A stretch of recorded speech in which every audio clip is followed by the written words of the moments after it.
Good morning. Last year you had some issues getting your offensive line together early in the season, I think, and they said that lack of cohesion affected them early. Are you concerned about that again this year with the sort of instability you have right now on the right side? There's always that's the one group I think offensively speaking that there's got to be that cohesiveness with that group. I will say they've all worked together for a long time, and so there is some familiarity there. These guys are able to go through walkthroughs, together, hear the calls, terminology, things like that. So yeah, I mean, I think anytime you disrupt that group, there can be a little bit of that timing that's off, but it only takes a few practices and maybe a couple of weeks to get that back. Doug, how did you hear about Andrew Luck's retirement? And Just like you did, on my phone. As somebody's been through the ringer as a quarterback, what were your thoughts? Well, obviously, a lot of respect for Andrew, and what he has done in his career as a quarterback, and obviously I've been in situations too where I've been hurt, but obviously not to the extent that he has been, but it's tough. It's tough. I mean, he obviously, you could tell through his comments last night that he put a lot of thought and a lot of conversation with family, friends, coaches, the owner, and it's a tough thing for him to be able to step away like that. But I hope he gets healthy and wish him the best moving forward. Did you talk to Frank Reich? Frank and I have spoken. Obviously, I won't get into that. It's a personal nature, but we have talked, yes. You could share a couple of your observations, but what would make you convinced that this team's ready for the regular season, something that you've seen in training camp and maybe in the Ravens workouts, preseason games? Yeah, I think just the way these guys have worked. I mean, I purposely 2 weeks ago sort of made, the first couple of weeks of training camp, there's these different cycles you go through, and the first part of the training camp is you're really getting everybody reps, everybody on offense, everybody on defense. You're kind of spreading the wealth, and then somewhere in that week 3, 4, we start giving who we think are going to be starters more time and more reps in practice, and so a couple weeks ago that was our time, and so I pushed them really hard, offense, defense, and our special teams guys in practice, giving them more reps, kind of. For me, kind of staying on them. If there's a mistake, let's repeat it. If a guy jumps off sides, let's fix that. Things like that with those starters. And you really started seeing them, that sense of urgency went up. Like this is real. Like it's a real game, or it's a real situation. And then this past week against Baltimore in practice, I saw the same things. The energy level, the timing of quarterback and receiver, the surfacing of blocks that we talk about up front, defensively, being in position to either make a tackle or coverage elements. Those are the things you start seeing when you give these guys more time in practice. And so for me, that's a gauge that they're ready to go. And the more we give them reps, obviously the better they are, and the more prepared they'll be for the start of the year. As a follow-up to that, Fletcher and Nigel are. I'm sorry, did I cut you off there? No, it's just loud. Okay. Fletcher and Nigel are two starters who haven't gotten that work yet. What are you expecting from them in practice this week? Well, a couple things. Number one, at least be able to get out there and go through the walkthroughs with the defense. Nigel's been able to do that, last week, and get out there and do some individual work. And Fletcher was doing it for a while.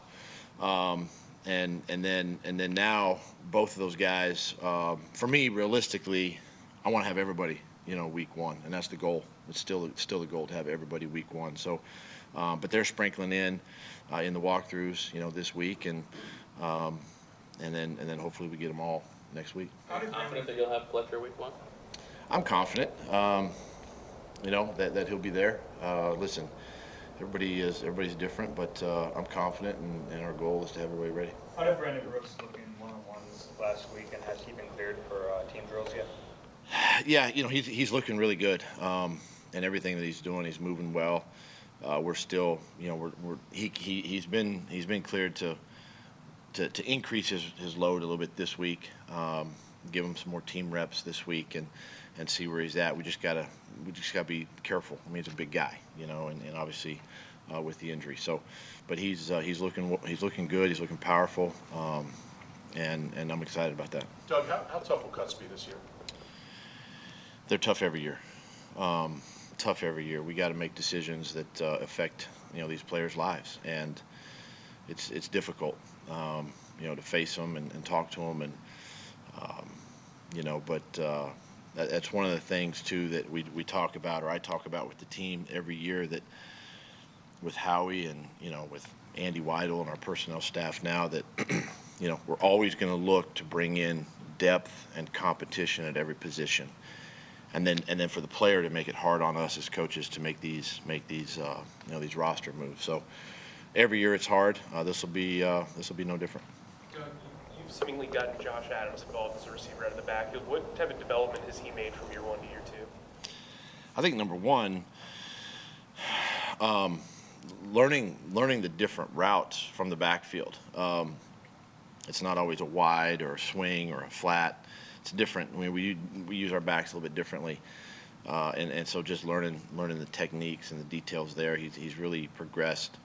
It's unfortunate, man. He had the touchdown the other night in the game, down on the goal line. But he's really worked at it. He's worked at, he's been on the jugs machine, after practice. He's spending time, and that's what you have to do. Catching a football is sometimes not natural for guys, and he continues to work at it and improve himself. So what do you notice is different about Deshaun on his return, now you've been back with him now?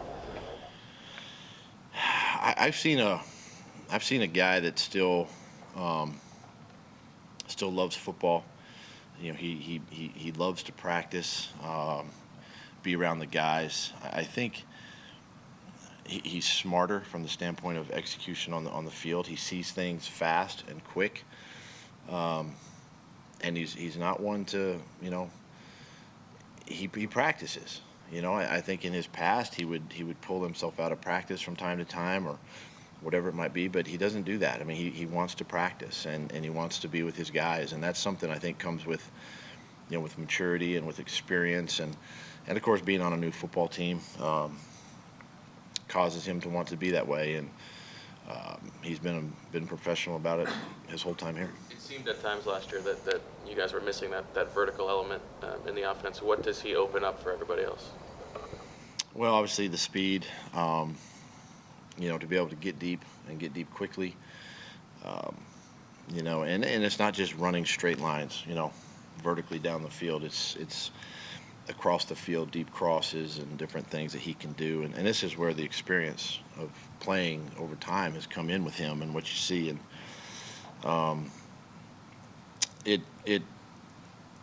it provides or promotes, I should say, a little bit softer coverage sometimes on him. Guys aren't as eager to play, bump and run on him, and so it definitely opens up a lot more area, opens your tight ends up, Alshon, Nelly, whatever, gives you a little more freedom in your offense. How's that open up the running game as well, too?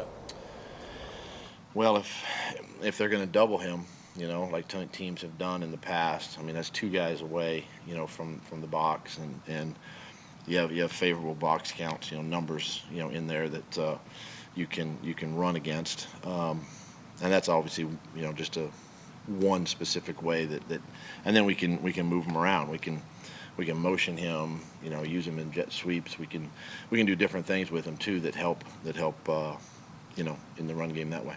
Doug, with the injury to Richard Rodgers, at tight end, behind Zach and Dallas, obviously, what have you kind of seen from the other three guys, Josh, Will, and Alex Ellis? I mean, Alex had the touchdown catch the other night. Yeah, these guys are working extremely hard. Number one, Josh, we understand Josh. He's a fluid athlete. He runs well. He's smart, good special teams player. Alex came to us. Well, we had Will last year. Will was on our practice roster last year, and Will is another one that's He's a bigger guy that's a little more in line, kind of the primary blocker, tight end that we have. Physical, and he's one that's kind of learning the passing game. It probably doesn't come as easy as, say, Josh, And then Alex, this guy coming to us late. I mean, he's just gotten better each day. He's improved.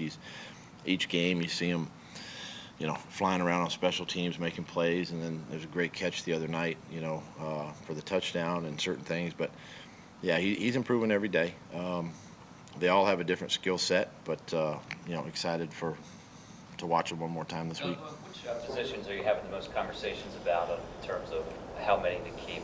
Obviously, there's a lot Yeah, of honestly, that's always an everyday question. I mean, but and Howie and I talk about that stuff all the time. Obviously, we got some time left before we have to make decisions. Not going to get into specifics, but it's again, it goes back to the previous question. It's going to be hard. It's going to be hard to make decisions on some of these positions because we have talent and depth at a lot of them. And still got today, tomorrow, the next day. Got a game coming up Thursday, and it's a great opportunity for a lot of players. When you have players arrive late, like 3, 4 just a couple days ago, what's the challenge in trying to evaluate them in a limited amount of time you have? Well, you have to obviously go off of the film and the history there and study that, and then when you get them out at practice, just evaluate them in practice. And what we saw on tape,